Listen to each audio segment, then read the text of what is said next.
Christian focus മീഡിയയിലോട്ട് എല്ലാവർക്കും സ്വാഗതം. ഇന്ന് തൃശ്ശൂർ ജില്ലയിലെ ചാലാമ്പാട് എന്ന സ്ഥലത്താണ് നമ്മൾ വന്നിരിക്കുന്നത്. ഇന്ന് നമുക്ക് അതിഥിയായിട്ടുള്ളത് പാസ്റ്റർ MG സലീഷാണ്. പ്രിയ പാസ്റ്ററെ, നമുക്ക് വീഡിയോയിലോട്ട് സ്വാഗതം ചെയ്യാം. പാസ്റ്ററെ, വീഡിയോയിലോട്ട് സ്വാഗതം. പാസ്റ്ററുടെ ഫാമിലിയെക്കുറിച്ച് ഞങ്ങളുടെ പ്രേക്ഷകർക്ക് വേണ്ടി ഒന്ന് പരിചയപ്പെടുത്താമോ? എൻ്റെ പേര് MG സലീഷ് എന്നാണ്.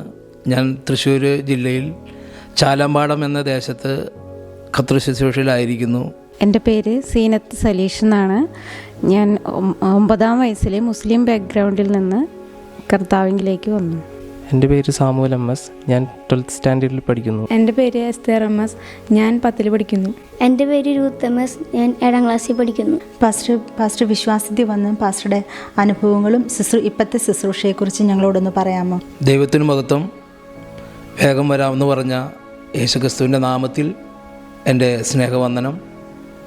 ഞാൻ രക്ഷയിലേക്ക് വരുവാനിടയായി തീർന്നത് 93-ലാണ്. 93 ഫെബ്രുവരിയിൽ സ്നാനപ്പെടുവാനൊക്കെ ഇടയായി തീർന്നു. സ്നാനപ്പെട്ട് കഴിഞ്ഞ് ഇങ്ങനെ ചർച്ചിൽ ഒരു മീറ്റിംഗ് നടക്കുമ്പോൾ അവിടെ ഒരു നല്ല ശക്തമായ ഒരു മീറ്റിംഗ് നടന്നുകൊണ്ടിരിക്കുകയായിരുന്നു. അപ്പോൾ വചനമൊക്കെ കേൾക്കുന്നുണ്ട്, എല്ലാം ഉണ്ടെങ്കിലും വ്യക്തമായി അവിടെ ഒന്നും കേട്ടില്ല. പക്ഷേ ഞാനിങ്ങനെ ചർച്ചയിലിരിക്കുമ്പോൾ അവിടുത്തെ ശുശ്രൂഷിക്കുന്ന ദേവദാസൻ എന്നോട് പറഞ്ഞു, എന്നെല്ലാം പൊതുവെ എല്ലാവരോടും പറഞ്ഞു, ദൈവവേലയ്ക്കുള്ളവർ എഴുന്നേറ്റ് നിൽക്കാൻ പറഞ്ഞു. അങ്ങനെ എഴുന്നേറ്റ് നിൽക്കാൻ പറഞ്ഞപ്പോൾ അവിടെ പറയുന്ന കാര്യങ്ങളൊന്നും ഞാൻ ശ്രദ്ധിച്ചിട്ടില്ല. പക്ഷേ ആരോ എന്നെ പിറകിൽ നിന്ന് തള്ളി എഴുന്നേൽപ്പിക്കുന്നത് പോലെ ഒരു അനുഭവം എൻ്റെ ജീവിതത്തിലുണ്ടായി. അപ്പോൾ ഞാൻ ദൈവവേലയ്ക്ക് ഉള്ളവർ എഴുന്നേറ്റ് നിൽക്കട്ടെ എന്ന് പറഞ്ഞപ്പോൾ ഞാൻ എഴുന്നേറ്റ് നിന്നു. അങ്ങനെ സമർപ്പിച്ചു കഴിഞ്ഞ് പിന്നെ ആ സംഭവങ്ങളൊക്കെ ഞാൻ മറന്നുപോയി. പിന്നെ ദൈവമായിട്ടൊരു ബന്ധമില്ലാത്ത പോലെ ഇങ്ങനെ പോയിക്കൊണ്ടിരിക്കുമ്പോൾ ഞാനന്ന് ഈ കോൺക്രീറ്റ് കട്ടിങ്ങിൻ്റെ വർക്ക്, അതുപോലെ പല വർക്കുകളൊക്കെ ഞാൻ ചെയ്തുകൊണ്ടിരുന്നതാണ്. അന്ന് ഒരു ദിവസം രാവിലെ ഞാൻ വർക്കിനായിട്ട് കടന്നുപോയി. അപ്പോൾ 2 വർക്ക് ചെയ്ത് രാത്രി 12 മണിയാകുമ്പോൾ 2 വർക്ക് ചെയ്ത് കഴിഞ്ഞാൽ ഒത്തിരി പൈസ കിട്ടും. അപ്പോൾ അങ്ങനെ ഒരു ദിവസം ഞാനിങ്ങനെ പോയിക്കൊണ്ടിരിക്കുമ്പോൾ രാത്രി 12 മണിക്ക് ദൈവത്തിൻ്റെ വചനം വായിച്ചുകൊണ്ടിരുന്നപ്പോൾ ദൈവത്തിൻ്റെ വചനം എന്നോട് ഇടപെടുവാനിടയായി തീർന്നു. അത് ആദ്യ വചനം എന്നോട് ഇടപെട്ടത്, നിങ്ങൾ ദൈവത്തിൻ്റെ മന്ദിരമെന്നും ദൈവത്തിൻ്റെ ആത്മാവ് നിങ്ങളിൽ വസിക്കുന്നെന്നും അറിയുന്നില്ലയോ? ദൈവത്തിൻ്റെ മന്ദിരത്തെ നശിപ്പിക്കുന്നവനെ ദൈവം നശിപ്പിക്കും. ദൈവത്തിൻ്റെ ആലയം വിശുദ്ധമല്ലോ, നിങ്ങളും അങ്ങനെ തന്നെ എന്നുള്ള വചനം എന്നോട് ആദ്യത്തെ പ്രാവശ്യം എന്നോട് ഇടപെടുവാനിടയായി തീർന്നു. അങ്ങനെ ഇടപെട്ട്, സാധാരണ നമ്മൾ വചനം വായിക്കുമ്പോൾ ഒരിക്കലും നമ്മളോട് പെട്ടെന്ന് അങ്ങനെ ഇടപെടാറില്ല. പക്ഷേ ആ വചനം എന്നോട് ഇടപെട്ടുകൊണ്ടിരിക്കുക. ഒരാഴ്ചയോളം ഇടപെട്ടു. അത് കഴിഞ്ഞ് ഒരു 2-3 ദിവസം കഴിഞ്ഞപ്പോൾ വേറൊരു വചനം, സങ്കീർത്തനം 127-ന്റെ 2-ാം വാക്യം, നിങ്ങൾ നന്നായി രാവിലെ എഴുന്നേറ്റ് കഠിന പ്രയത്നം ചെയ്ത് ഉപജീവിക്കുന്നു വ്യർത്ഥമത്രേ, എൻ്റെ പ്രിയനോ അത് ഉറക്കത്തി കൊടുക്കുന്നു എന്നുള്ള വചനം എന്നോട് ശക്തമായി ഇടപെടുവാനിടയായി തീർന്നു. അങ്ങനെ ഇടപെട്ടു. അപ്പോഴും അതിന് പൂർണ്ണമായിട്ട് ഞാൻ വിധേയപ്പെട്ടില്ല. അപ്പോൾ അങ്ങനെയായിരിക്കുമ്പോൾ ഞാൻ ഒറ്റപ്പെട്ട അനുഭവം എന്ന് പറഞ്ഞാൽ, ഞാൻ വിവാഹം കഴിച്ച് സഹോദരി പ്രഗ്നൻ്റായി ഇരിക്കുന്ന സമയത്താണ്. അങ്ങനെ പ്രസവത്തോട് ബന്ധപ്പെട്ട്, ഞാൻ അനാശാലയിൽ നിന്നാണ് വിവാഹം കഴിച്ചിരിക്കുന്നത്. അപ്പോൾ പ്രസവത്തോട് ബന്ധപ്പെട്ട് അവിടെ പോകുവാനൊക്കെ ഇടയായി. ആ സമയത്താണ് 2 മാസം കഴിഞ്ഞ് പെട്ടെന്ന് തന്നെ ആ ദൈവത്തിൻ്റെ ഒരു സന്ദർശനം എന്നിൽ ഉണ്ടാകാനിടയായി തീർന്നു. അങ്ങനെ ആ കോൺക്രീറ്റ് കട്ടിങ്ങിൻ്റെ ആ വർക്കിന് പോയി. അന്ന് രാത്രി പെട്ടെന്ന് തന്നെ ഒരു പനി പോലെ പെട്ടെന്ന് വന്നു. അപ്പോൾ ഇതൊന്നും അറിയുന്നില്ല, ഷുഗറുണ്ടോ പ്രഷറുണ്ടോ എന്നൊന്നും ഞാൻ അറിയുന്നില്ല. അങ്ങനെ ഞാനൊരു 75 കിലോ ഭാരം ഉണ്ടായിരുന്ന ഞാൻ പെട്ടെന്ന് തന്നെ ഒരു മാസം കൊണ്ട് 35-40 കിലോളം വെയിറ്റ് താന്നുപോയി. ആകെ ഒരു വല്ലാത്തൊരു ഗ്ലാസ് വെള്ളം പോലും കുടിക്കാൻ പറ്റാത്തൊരു അനുഭവത്തിൽ ആയി. പക്ഷേ ഭാര്യയൊന്നും അറിയുന്നില്ല. ഭാര്യ നെല്ലിക്കുന്ന് ഓർഫനേജിലാണ് ഉണ്ടായിരുന്നത്. അങ്ങനെ അപ്പനും അമ്മയും സഹോദരങ്ങളും കൂടി ഉണ്ടായിരുന്നു. അവരൊക്കെ വലിയ പ്രയാസത്തിലായി. എൻ്റെ അവസ്ഥ കണ്ടിട്ട് ഒരു ഗ്ലാസ് വെള്ളം പോലും കുടിക്കാൻ പറ്റാതെ, എടുത്തു കുടിക്കാൻ പറ്റാത്ത ഒരു അനുഭവത്തിലായിരുന്നു. പിന്നെ ബാത്റൂമിൽ പോകാനോ ഒന്നും കഴിയാത്തൊരു അനുഭവത്തിലായിരുന്നു. അങ്ങനെ അനിയൻ്റെ കൂട്ടുകാരൊക്കെ കൂടി എന്നെ ആശുപത്രിയിലേക്ക് ഒരു മാസം കഴിഞ്ഞപ്പോൾ കൊണ്ടുപോകാനിടയായി. അങ്ങനെ കൊണ്ടുപോയി അവിടെ ചെന്ന് ഷുഗർ ഇങ്ങനെ ചെക്ക് ചെയ്തപ്പോൾ 575 ഷുഗർ ഉണ്ടായിരുന്നു. അത് കഴിഞ്ഞ് മരുന്നും മേടിച്ചൊക്കെ വീട്ടിൽ വന്നു കഴിഞ്ഞ് കണ്ണ് തീരെ കാണാൻ പറ്റാത്തൊരു അനുഭവം ഉണ്ടായി. അങ്ങനെ ഇളയ അനിയൻ എന്നെ പട്ടിക്കാടുള്ള ഒരു കണ്ണാടി കടയിലേക്ക് കൊണ്ടുപോയി. അവിടെ പോയി ടെസ്റ്റ് ചെയ്തു. ശരിക്കും പറഞ്ഞാൽ സത്യവേദ പുസ്തകം എന്ന് പറഞ്ഞാൽ ആ ചട്ടയിൽ എഴുതിയിരിക്കുന്നത് പോലും അത് കാണാൻ പറ്റാത്തൊരനുഭവത്തിലായി. അതെന്താണെന്ന് വെച്ച് കഴിഞ്ഞാൽ പണ്ട് ദൈവസേനയിൽ ഒരു തീരുമാനം എടുത്തിട്ടുണ്ടായിരുന്നു, ഞാൻ ദൈവത്തിന് വേണ്ടി ജീവിക്കാം എന്നൊരു തീരുമാനമൊക്കെ എടുത്തിട്ടുണ്ടായിരുന്നു. പക്ഷേ അതൊക്കെ നമ്മുടെ ലോകപരമായ ആ പണിയിലൊക്കെ കടന്നുപോയപ്പോൾ അത് വേണ്ടും പോലെ നമുക്ക് അത് ഗ്രഹിക്കാനോ അതിൻ്റെ സത്യങ്ങൾ മനസ്സിലാക്കാനോ ഒന്നും കഴിയാത്തൊരനുഭവമായിരുന്നു. അങ്ങനെ അവിടെ കണ്ണാടിക്ക് ഓർഡറൊക്കെ കൊടുത്ത് ഞങ്ങൾ തിരിച്ചു പോന്നു. അന്ന് രാത്രി ഞാൻ ദൈവത്തോട് പറഞ്ഞു, എൻ്റെ അവസ്ഥ വളരെ മോശമാണ്. അപ്പം അതുകൊണ്ട് കർത്താവെ, എന്നെ അങ്ങേക്ക് ഞാൻ പൂർണ്ണമായി സമർപ്പിക്കുക എന്ന് പറഞ്ഞ് ഞാൻ പറഞ്ഞു, കർത്താവെ, എൻ്റെ കണ്ണിൻ്റെ അവസ്ഥ, ഈ ശരീരത്തിന് നിർജീവ അവസ്ഥ മാറ്റി തന്ന ഞാൻ നിനക്ക് വേണ്ടി ഞാൻ ജീവിക്കാമെന്നുള്ള ഒരു തീരുമാനമെടുക്കാനിടയായി തീർന്നു. അപ്പോൾ ശനിയാഴ്ച കണ്ണാടിക്ക് ഓർഡർ കൊടുത്തു, കണ്ണ് ടെസ്റ്റ് ചെയ്ത് പോന്നു. ചൊവ്വാഴ്ച ഞാൻ ഈ കണ്ണാടി മേടിക്കാൻ പോകുന്നതിന് മുമ്പ് അന്ന് രാത്രി ഞാൻ പ്രാർത്ഥിച്ചു, കർത്താവ്, ഈ കണ്ണിൻ്റെ അവസ്ഥയും ഈ ശരീരത്തിൻ്റെ അവസ്ഥയും മാറ്റി തന്നാൽ ഞാൻ നിനക്ക് വേണ്ടി ജീവിക്കാമെന്നൊരു തീരുമാനം എടുക്കാനിടയായി തീർന്നു. അങ്ങനെ ഞാനും അനിയനും അവിടെ ചെന്നു. ആ കണ്ണാടി വെച്ച് നോക്കിക്കഴിഞ്ഞപ്പോൾ അവിടെ ഒന്നും കാണാൻ പറ്റാത്തൊരനുഭവം. അന്ന് ദൈവം എനിക്ക് വലിയ ഒരു വിടുതൽ ആ കണ്ണാടി വയ്ക്കാൻ അനുവദിക്കാതെ തന്നെ നല്ല രീതിയിൽ കണ്ണ് കാണാനിടയായി തീർന്നു. അങ്ങനെ എനിക്ക് വളരെ ആഴമായ ഒരു വിശ്വാസം ദൈവത്തിലേക്ക് വരുവാനിടയായി തീർന്നു. അങ്ങനെ ഇവിടെ ആയിരുന്നപ്പോൾ വീട്ടിലൊരു ഉപവാസ പ്രാർത്ഥന വെച്ചു. അങ്ങനെ ഒരു കുറുപ്പും തറയുള്ള ഒരു ദൈവദാസൻ ഇവിടെ കടന്നു വന്നപ്പോൾ ഇവിടെ 3 ദിവസം ഉപവാസ പ്രാർത്ഥനയായിരുന്നു. ആ ഉപവാസ പ്രാർത്ഥനയിൽ ആ ദൈവദാസൻ എനിക്ക് വേണ്ടി ശക്തമായി പ്രാർത്ഥിച്ചു കഴിഞ്ഞപ്പോൾ 2 മാസത്തിനുള്ളിൽ എൻ്റെ സകല രോഗങ്ങളും അന്ന് മാറുവാനിടയായി തീർന്നു. പാസ്റ്ററുടെ ചർച്ച് മിനിസ്ട്രി എപ്പോഴാണ് ആരംഭിച്ചത്? 2014 ഫസ്റ്റിലാണ് നമ്മുടെ ചർച്ച് ആരംഭിക്കുന്നത്. ആ ചർച്ച ആരംഭിക്കുമ്പോൾ ദൈവത്തിൻ്റെ ആത്മാവ് ഒരു ദർശനം തരുവാനിടയായി തീർന്നു. ഒരു ദർശനം തന്നു. കഴിഞ്ഞ നാളുകളിൽ 10-28 വർഷം ഞങ്ങൾ വേറെ ഒരു ചർച്ചിലായിരുന്നു പോയിക്കൊണ്ടിരുന്നത്. പക്ഷെ നമുക്ക് വേണ്ടും പോലെയുള്ളൊരു പരിഗണനയൊന്നും അവർ തന്നില്ല എന്ന് പറഞ്ഞാൽ അത് ദൈവം അനുവദിച്ചിട്ടാണ്. അത് നമ്മൾ ഒരാളുടെ കൂടെ നിന്ന് കഴിഞ്ഞാൽ കൂടുതൽ കാര്യങ്ങളൊന്നും നമുക്ക് എന്ത് ചെയ്യാൻ പറ്റില്ല, പഠിക്കാൻ പറ്റില്ല. എൻ്റെ കാര്യം എന്ന് പറഞ്ഞാൽ ദൈവം ഓരോന്ന് നമ്മുടെ മുമ്പിൽ കൊണ്ടുപോയിട്ട് പഠിപ്പിച്ചുകൊണ്ടിരിക്കുക.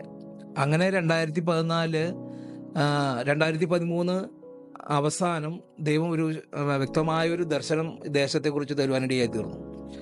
അങ്ങനെ ഞാൻ ശക്തമായ ദർശനം കണ്ട് ഇരുന്ന് ഭാര്യ സഹോദരിയോട് ഞാൻ പറഞ്ഞു, ഇന്ന പോലെ ഒരു ദർശനം കണ്ടു എന്ന് പറഞ്ഞൊരു വല്ലാത്തൊരു അനുഭവത്തിൽ നിൽക്കുക. അപ്പോൾ എൻ്റെ മൂത്ത ചേട്ടൻ മാളയിൽ ചർച്ച് മിനിസ്ട്രി ആയിട്ട് നിൽക്കുന്ന ഒരു ദേവദാസനാണ്, രാജേഷ് എന്ന് പറയും. അപ്പോൾ ആളും 2 ദിവസം കഴിഞ്ഞപ്പോൾ ഞാൻ കണ്ട അതേ ദർശനം മൂത്ത ചേട്ടൻ കാണുവാനിടയായി തീർന്നു. അപ്പോൾ പറഞ്ഞു, ഇന്നതുപോലെയാണ് കണ്ടത്. അപ്പോൾ ഞാൻ കണ്ട അതേ ദർശനം ചേട്ടനും കണ്ടു വന്നു. പറഞ്ഞു, സലീഷേ, ഞാനോ അനിയനോ അല്ല ഇവിടെ വേല ചെയ്യേണ്ടത്, ദൈവം എന്നിലൂടെയാണ് ചെയ്യാൻ ആഗ്രഹിക്കുന്നതെന്ന് പറഞ്ഞു. അതും പറഞ്ഞിങ്ങനെ ഇരിക്കുന്നപ്പോൾ 3 ദിവസം കഴിഞ്ഞപ്പോൾ ഒരു സഹോദരൻ വന്ന് പറഞ്ഞു, ചേട്ടനോ അനിയനോ അല്ല ഇവിടെ മീറ്റിംഗ് നടത്തേണ്ടത്, സലീഷ് പാസ്റ്ററാണ് അത് ചെയ്യേണ്ടതെന്ന് പറഞ്ഞു. അപ്പോൾ എനിക്കത് ഉറപ്പായി അതൊരു കൃത്യമായൊരു ദർശനമാണ് അത് ഞാൻ കാണുവാനിടയായി തീർന്നെന്ന് മനസ്സിലായി. അങ്ങനെ 2014 ഫസ്റ്റോട് കൂടി ഇവിടെ ആരാധന സ്റ്റാർട്ട് ചെയ്യാനിടയായി തീർന്നു. അങ്ങനെ വലിയൊരു പ്രതികൂലങ്ങളൊക്കെ ഉണ്ടായി. കഴിഞ്ഞ നാളുകളിൽ ഈ ദേശത്തിന് വേണ്ടി അനേകർക്ക് ഒരു ആശ്വാസമായി തീർന്നതാണ് ലോകപരമായിട്ട്. പക്ഷേ ഞാൻ ദൈവത്തിങ്കിലേക്ക് വന്നപ്പോൾ പലവിധമായ പ്രതികൂലങ്ങളും പ്രതിസന്ധികളും ഒറ്റപ്പെടലും എല്ലാം അനുഭവിച്ചു. അങ്ങനെ തറവാട്ടിലെ വീട്ടിൽ ആയിരിക്കുമ്പോൾ വീട്ടിൽ നിന്നും വലിയ പ്രയാസങ്ങളൊക്കെ ഉണ്ടായി. അപ്പോൾ അപ്പച്ചൻ ഒന്നിനും വിട്ടുവീഴ്ച ചെയ്യാത്തൊരു മനുഷ്യനാണ്. അപ്പോൾ വീട്ടിൽ ആരാധന തുടങ്ങിയപ്പോൾ അപ്പന് അത് തീരെ താല്പര്യമില്ലാത്തതുകൊണ്ട് പറഞ്ഞു, നീ ഒരു കാര്യം ചെയ്യ്, ഒരു ഷെഡുണ്ടാക്കിയിട്ട് ദൈവവേലിക്ക് മാറ്റിയിട്ട സ്ഥലമാണ്, അമ്മ നേർന്നൊരു സ്ഥലമാണ്. അപ്പം അതിനു വേണ്ടി നേർന്ന ആയതുകൊണ്ട് നീ ഒരു കാര്യം ചെയ്യ്, അവിടെ നിന്റെ ഇഷ്ടപ്രകാരം ചെയ്തോളം പറഞ്ഞു. ഞാൻ അങ്ങനെ മലയിൽ പോയി മരങ്ങളൊക്കെ വെട്ടിക്കൊണ്ട് വന്ന് ഒരു ഷെഡ് പോലെ പണിതു. ആ ഷെഡിൽ ആരാധന തുടങ്ങാനിടയായി തീർന്നു. അങ്ങനെ ആരാധന തുടങ്ങി 10-32 ആൾക്കാരൊക്കെ വന്നു. അനേക പിന്മാറ്റക്കാർ മടങ്ങി വന്നു. അതിന് ശക്തമായി വലിയൊരു ശുശ്രൂഷകളൊക്കെ ചെയ്യാനിടയായി തീർന്നു. എന്നെക്കുറിച്ച് ആഗ്രഹിക്കുന്നത് കൂടുതലായും ഞാൻ ദൈവസന്നിധി വന്നിട്ട് രക്ഷിക്കപ്പെട്ട് സ്നാനപ്പെട്ട് കഴിഞ്ഞ് പിന്മാറിപ്പോയൊരു വ്യക്തിയായിരുന്നു. അപ്പോൾ അതൊരു ലൈസൻസ് അല്ല എങ്കിലും നമ്മുടെ ജീവിതത്തിൽ പല കാര്യങ്ങളും ഞാൻ എപ്പോഴും പറയുന്നൊരു കാര്യം, നമുക്കൊരു വയറുവേദന വന്നെങ്കിൽ മാത്രമേ വയറുവേദന ആയിട്ട് വരുന്ന ഒരു വ്യക്തികളുടെ ബുദ്ധിമുട്ട് എന്താണെന്ന് മനസ്സിലാവൂ എന്ന് പറഞ്ഞതുപോലെ ഞാൻ 10 വർഷം ദൈവസേനയിൽ നിന്ന് പിന്മാറിപ്പോയൊരു അനുഭവം എൻ്റെ ജീവിതത്തിൽ ഉണ്ടായിരുന്നു. പക്ഷെ അത് നമുക്ക് ലൈസൻസ് അല്ല. പക്ഷെ ചില കാര്യങ്ങൾ ദൈവം എന്നെ പഠിപ്പിക്കാനായി ഒരു 10 വർഷത്തോളം എന്ത് ചെയ്തു, ഞാൻ പറയുന്നൊരു കാര്യം, നമ്മൾ രക്ഷിക്കപ്പെട്ട് സ്നാനപ്പെട്ടിട്ട് ഒരിക്കലും എന്ത് ചെയ്യരുത്, ഒരിക്കലും നമ്മൾ പിന്മാറിപ്പോകരുത്. അതിനു മുമ്പ് പിന്മാറിപ്പോയതൊക്കെ ദൈവം നമ്മളോട് ക്ഷമിക്കും. പിന്നെ ദൈവത്തിൻ്റെ വചനം പറയുന്നത് പാപം ചെയ്താൽ കണ്ടുവെക്കുന്നു, ശിക്ഷിക്കാതെ വിടുകയില്ല. അപ്പോൾ അതിനോട് ബന്ധപ്പെട്ട് എന്താന്ന് വെച്ച് കഴിഞ്ഞാൽ രക്ഷിക്കപ്പെട്ട് സ്നാനപ്പെട്ട് നമ്മൾ ഒരിക്കലും എന്ത് ചെയ്യരുത്, ദൈവസന്നിധിയിൽ നമ്മൾ അകന്നു പോകാൻ പാടില്ല. അതിനോട് നമുക്ക് ശിക്ഷയുണ്ട്. അതെന്തിനാന്ന് വെച്ചാൽ നമുക്ക് നിത്യരാജ്യത്തിൽ സ്വർഗരാജ്യത്തിൽ പോയി നമുക്കവിടെ ശിക്ഷയില്ല. അപ്പം നമ്മൾ ഈ ലോകപ്രകാരം ചെയ്യുന്ന ഓരോ കാര്യത്തിനും നമുക്ക് എന്താണ് ഇവിടെ ശിക്ഷ തരുന്നത് എന്തിനാന്ന് വെച്ച് കഴിഞ്ഞാൽ സ്വർഗത്തിൽ പോകുമ്പോൾ നമുക്ക് ശിക്ഷയില്ല. അപ്പം അതിനോട് ബന്ധപ്പെട്ട് ആണ് ആ വിഷയം. ഞാനത് പിന്നെ പറയാം. എന്ന് വെച്ച് കഴിഞ്ഞാൽ നമ്മുടെ സഭയോട് ബന്ധപ്പെട്ട ആ കാര്യം പറഞ്ഞു കഴിഞ്ഞിട്ട് ആ കാര്യം ഞാൻ പറയാം. പിന്നെ അങ്ങനെ പെട്ടെന്ന് തന്നെ നമ്മൾ ഇവിടെ ഷെഡ് പണിതു. അതുപോലെ തന്നെ ആരാധന തുടങ്ങി, ആത്മാക്കൾ വന്നു തുടങ്ങി. കുറച്ച് നാളുകളായിട്ടുള്ളൂ ഇങ്ങനൊരു ടൈലിടുവാനും ഇങ്ങനെ ഒരു ഷെഡ് ചെറിയ ഒരു കൂട്ടായ്മകളൊക്കെ പലരും സഹായിച്ച് ദൈവം ഇത്രയും അനുഗ്രഹമാക്കി തീർത്തു. പാസ്റ്ററുടെ ഇപ്പോഴത്തെ ഈ ശുശ്രൂഷയിൽ ഇതിനു മുമ്പ് പല പ്രതികൂലമായ സാഹചര്യങ്ങളുണ്ടായെന്ന് ഞങ്ങൾ അറിഞ്ഞു. ശാരീരികമായിട്ടും ശുശ്രൂഷാ മുഖത്തും ഉണ്ടായ ആ സാഹചര്യങ്ങളെക്കുറിച്ച് ഞങ്ങളോടൊന്ന് പറയാമോ? ദേശത്ത് വലിയ പ്രതികൂലങ്ങളും ഉണ്ടായി. അത് ഭവനത്തിൽ നിന്നും അതുപോലെ തന്നെ ദേശത്തു നിന്നും സഭാവിശ്വാസികളിൽ നിന്നും വലിയ പ്രതികൂലങ്ങൾ ആത്മാക്കൾ കടന്നു വരുന്നുണ്ട്. അതിനോട് ബന്ധപ്പെട്ട് അനേക പ്രയാസങ്ങൾ കടന്നു വന്നു. പിന്നെ ഇതിൻ്റെ ഉള്ളിൽ ഒരു മാനുഷികമായ ഒരു ബുദ്ധി എന്ന് പറഞ്ഞാൽ ഇവിടെ ഒരു ദേവദാസനോടെ കടന്നു വന്നപ്പോൾ ഇങ്ങനെ ഒരു ആലോചന പറഞ്ഞു. ദേവദാസൻ ഒരു സ്ഥലത്തേക്ക് യാത്രയുണ്ടെന്ന് പറഞ്ഞു. അപ്പോൾ ഈ പ്രതികൂലം കണ്ടപ്പോൾ ഞാൻ എന്ത് ചെയ്തു, പെട്ടെന്ന് തന്നെ ഈ പറഞ്ഞ കാര്യം ഞാൻ ഓർത്തു. അത് ആ ദേവദാസനിലൂടെ മാനുഷികമായ ബുദ്ധിയിലൂടെ പറഞ്ഞതാ. പക്ഷെ അത് ദൈവത്തിൻ്റെ ഹിതമല്ലായിരുന്നു. ഞാനങ്ങനെ കൂട്ടാല എന്ന് പറഞ്ഞ സ്ഥലത്ത് ഒരു ദേവദാസൻ അവിടെ താമസിക്കുന്നുണ്ട്. അപ്പം അവർ നമ്മുടെ കൂടെ കുറച്ച് നാളൊക്കെ ഉണ്ടായിരുന്നു. അപ്പം അങ്ങനെ അവർ പറഞ്ഞു, അങ്ങനെയാണ് ഇവിടെ പ്രയാസം വരികയാണെങ്കിൽ ഒരു കാര്യം ചെയ്യും, ഇവിടുന്ന് താമസം മാറി നമുക്ക് എന്ത് ചെയ്യാം, ഇവിടെ ഒരു കൂട്ട് ദേവദാസൻ എൻ്റെ കൂടെ ഉണ്ടായിരുന്നു, ആ ദേവദാസനെ ആക്കി ഏട്ട് എന്ത് ചെയ്യാം, നമുക്ക് പോകാമെന്നും പറഞ്ഞ് ഞങ്ങൾ ഭാര്യയും മക്കളും ആ ദേവദാസനൊക്കെ കൂടി ആ ദേവദാസൻ്റെ വീട്ടിൽ പോയി താമസിച്ചു. അങ്ങനെ താമസിച്ച് ഞങ്ങൾ പെട്ടെന്ന് തന്നെ എനിക്കൊരു മുസ്ലിമിൻ്റെ ഒരു കടയുടെ മുകളിലൊരു വാടക വീടൊക്കെ കിട്ടി, ഒരു 5000 കൊടുത്ത് താമസിക്കാനായിട്ട്. അങ്ങനെ അവിടെ 20 മാസം അവിടെ വേല ചെയ്യാനൊക്കെ ഇടയായി തീർന്നു. ആ 20 മാസം അവിടെ വേല ചെയ്തു, അവിടെ ആരാധന തുടങ്ങി. അവിടെയും വലിയ പ്രതികൂലങ്ങളും പ്രതിസന്ധികളൊക്കെ ഉണ്ടായി. പിന്നെ ആ ദേവദാസൻ്റെ ഭവനത്തിൽ 3 ദിവസം ഞങ്ങൾ താമസിച്ചു. അവിടെ വന്നപ്പോൾ ആ ദേവദാസനൊക്കെ വലിയ പ്രതികൂലത്തിൽ കടന്നു പോവുക. ആ ദേവദാസൻ വീട്ടിൽ അരി വയ്ക്കാനോ ഒന്നിനും ഒരു ഭാഗമില്ലാത്തൊരനുഭവം. എവിടേക്കാണോ കടന്നു പോകുന്നത് അവിടെ ഉള്ള ഭക്ഷണം കഴിച്ചിട്ട് ആ ദേവദാസൻ വീട്ടിൽ വരുന്നൊരനുഭവം. അങ്ങനെ ആ ദേവദാസിക്കും അവരുടെ മോൾക്കും ആ ദേവദാസിക്കും കൂടി അവർ വലിയ പ്രതികൂലത്തിൽ കൂടെ പോയിക്കൊണ്ടിരിക്കുക. അപ്പോൾ എൻ്റെ ഒരു അനുഭവം എന്ന് പറഞ്ഞാൽ, നമ്മുടെ സഭയിലൊരാൾ ശാരീരികമായി പ്രയാസപ്പെട്ടിരിക്കുമ്പോൾ നന്നായി ആത്മാർത്ഥയോടെ പ്രാർത്ഥിക്കുന്നൊരു അനുഭവമുണ്ട്.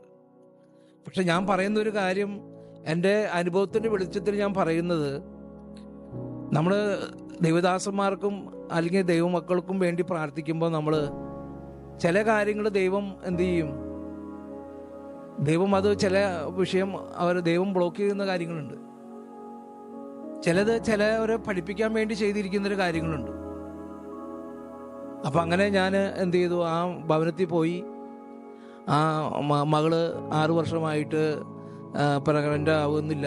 അങ്ങനെ ഞങ്ങൾ പ്രാർത്ഥിച്ച് വെള്ളം കൊടുത്തു. അങ്ങനെ ആ പെൺകുട്ടി 3 മാസം കഴിഞ്ഞപ്പോൾ ഗർഭിണിയാവാനൊക്കെ ഇടയായി. പിന്നെ ആ ദൈവദാസിക്ക് 12 വർഷമായിട്ട് ചൊറിച്ചിൽ, പ്രാർത്ഥിച്ച് എണ്ണ കൊടുത്ത് അത് മാറി. ആ ദൈവദാസനാണെങ്കിൽ ബാത്റൂമിൽ പോകാൻ 6 ദിവസം കഴിഞ്ഞിട്ടേക്ക് ബാത്റൂമിൽ പോകാൻ കഴിയുള്ളൂ. അങ്ങനെ ആ കുടുംബത്തിന് വേണ്ടി പ്രാർത്ഥിച്ചു. അവർക്ക് ശക്തമായൊരു വിടുതൽ, അവരുടെ കുടുംബത്തിന് ശക്തമായൊരു വിടുതൽ കിട്ടിക്കഴിഞ്ഞ് എന്താ കാര്യം എന്ന് വെച്ചാൽ, അത് ദൈവം അത് ബ്ലോക്ക് ചെയ്ത കാര്യമായിരുന്നു. പക്ഷേ ഇത് എനിക്കൊന്നും അറിയില്ല. നമ്മൾ ആരംഭത്തിൽ വന്നപ്പോൾ വീണ്ടും പോലെ നമുക്ക് അത് ഗ്രഹിക്കാനോ ഒന്നും കഴിയാത്തൊരനുഭവമായിരുന്നു. അങ്ങനെ ആയിരുന്നു. ഒരിക്കലും നല്ല രീതിയിലൊന്നും ഒരു കുഴപ്പമില്ലാതെ മുന്നോട്ട് പോയിരുന്ന എൻ്റെ ജീവിതത്തിൽ വലിയ പ്രതിസന്ധികൾ ഉണ്ടാകാനിടയായിത്തീർന്നു. ഞാൻ എല്ലാവർക്കും ദാനം ചെയ്യുന്ന ഒരാൾ എൻ്റെ ജീവിതത്തിൽ ഭക്ഷണം നേരെ ചൂരെ കഴിക്കാൻ പറ്റാത്തൊരു അനുഭവമായി. ആ കാരണം എന്താണെന്ന് വെച്ച് കഴിഞ്ഞാൽ, ദൈവമില്ലാത്തടത്ത് എന്ത് ചെയ്തു, പോയി പ്രാർത്ഥിച്ചു. ഞങ്ങളുടെ നന്മ, ദൈവം തന്ന നന്മകളൊക്കെ എന്ത് ചെയ്തു, ആ ഭവനത്തിലേക്ക് പോകാനിടയായി തീർന്നു. ലാസ്റ്റ് അരി വയ്ക്കാൻ വിറകില്ല, ഗ്യാസില്ല, ഒന്നുമില്ല. ലാസ്റ്റ് അവസാനം അവർക്ക് വേണ്ടി പ്രാർത്ഥിച്ചതിൻ്റെ തിക്തഫലമായിട്ട് കഞ്ഞി പോലും നേരെ ചൂര വെക്കാൻ പറ്റാത്തൊരനുഭവമായി. ഞാൻ പറഞ്ഞു വന്നത്, നമ്മൾ ദൈവത്തോട് ചോദിച്ചിട്ട് ഓരോ കാര്യങ്ങൾ ചെയ്യണമെന്ന് പറയാൻ വേണ്ടിയിട്ട് ഞാനത് പറഞ്ഞത്. അതൊന്നും എനിക്ക് പിന്നെയും മനസ്സിലായില്ല. അങ്ങനെ 20 മാസം കഴിഞ്ഞ് ഞാൻ പട്ടിക്കാട് എന്ന് പറഞ്ഞ സ്ഥലത്ത് അവിടെ വാടകയ്ക്ക് വീടെടുത്ത് അവിടെ വേല ചെയ്യാനിടയായി തീർന്നു. അപ്പോൾ അവിടെ ഒരു ദേവദാസൻ കടന്നു വന്നിട്ട് പറഞ്ഞു, 3 മാസത്തേക്ക് തിരിഞ്ഞു നോക്കാൻ പറഞ്ഞു. ഞാൻ തിരിഞ്ഞു നോക്കി. വലിയ പ്രതിസന്ധികളൊക്കെ കടന്നുപോയി. അത് കഴിഞ്ഞിട്ട് പട്ടിക്കാട് വേല ചെയ്തുകൊണ്ടിരിക്കുമ്പോൾ പെട്ടെന്ന് തന്നെ ഇങ്ങനെ കനാലിൻ്റെ ഒരു തിണ്ടിങ്ങനെ ഇറങ്ങി വരണം. അവിടെ ബൈക്ക് ഇങ്ങനെ വെച്ച് കഴിഞ്ഞ് കഴിഞ്ഞപ്പോൾ പെട്ടെന്ന് തന്നെ കാലിൻ്റെ അടിയിൽ ഒരു മുള്ള് കയറാനിടയായി തീർന്നു. അങ്ങനെ മുള്ള് കയറി 2 ദിവസം ഒന്നും ശ്രദ്ധിച്ചില്ല. അങ്ങനെ പെട്ടെന്ന് തന്നെ ആശുപത്രിയിൽ കാണിച്ചു കഴിഞ്ഞ് ഒരു ഹോസ്പിറ്റലിൽ കടന്നുപോയി. TT എടുക്കാനായിട്ട് കടന്നുപോയതാണ്. പെട്ടെന്ന് കടന്നുപോയപ്പോൾ പെട്ടെന്ന് കാല് പഴുക്കാനിടയായി തീർന്നു. അങ്ങനെ അവർ വൈകിട്ട് വെച്ച് കെട്ടി കാലത്ത് അഴിച്ച് നോക്കിയപ്പോൾ നഖടക്കം പറഞ്ഞു പോയി. അങ്ങനെ അത്താണി മെഡിക്കൽ കോളേജിൽ കൊണ്ടുപോയി.